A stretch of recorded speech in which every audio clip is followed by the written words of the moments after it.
Welcome to Daily Plunge. We are in the book of 1 Samuel, chapter 17, verses 31 through 58.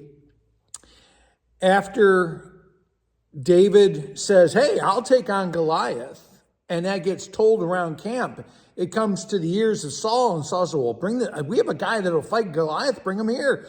And his heart must have dropped when in through the tent flaps came this, scrawny teenage boy. And this conceited teenager says, no one should lose heart. Your servant, the lyre player, the guitar player, I'll go on and fight this guy. And Saul tries to disabuse David of these notions that this is going to be simple, that that Goliath is a brutal warrior, and tells him, you are not up for this. And David corrects him and says, oh no, I've killed a lion and I've killed a bear, and I have victories over these beasts, but then the victories belong to living God. And that's what he says. If the Lord has won the victory, has rescued me from the paw of the lion, the paw of the bear, then certainly he will rescue me from the hand of this Philistine. And that this uncircumcised pagan has defied the living God.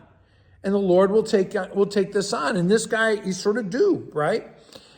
Goes on to verse 38. They put on Saul's royal tunic and his armor. And you have to remember, the tunic is really an emblem of who the king is.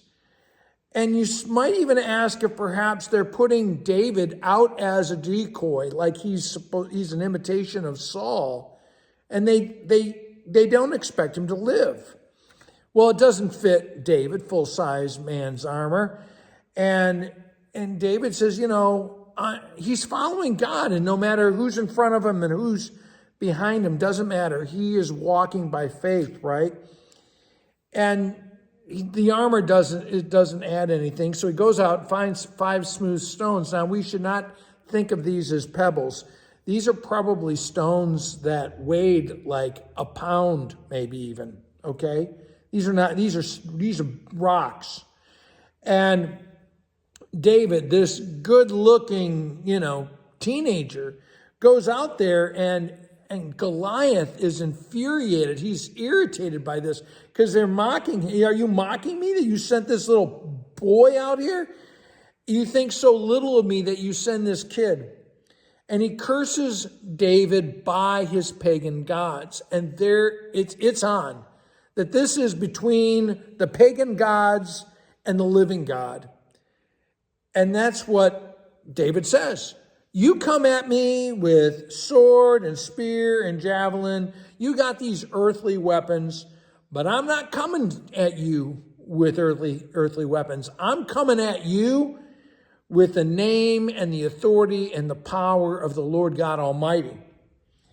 And then David calls his shot, right?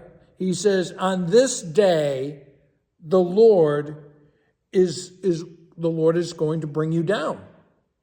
Watch what God is going to do. And David has gone into preaching now because he says that it is the Lord that saves and the battle is the Lord's. This is the gospel. And you think about the horrendous beasts that come up against us. What are those forces that threaten to destroy us? And David preaches to you and me, the Lord saves. The battle is the Lord. The victories we cannot win by ourselves, God will win. And he will give into our hands our enemy, right? And this is the good news. This is the promise. So that when we're facing giants, we look to the giant slayer, the Lord God Almighty. Thanks, friends. Have a blessed day.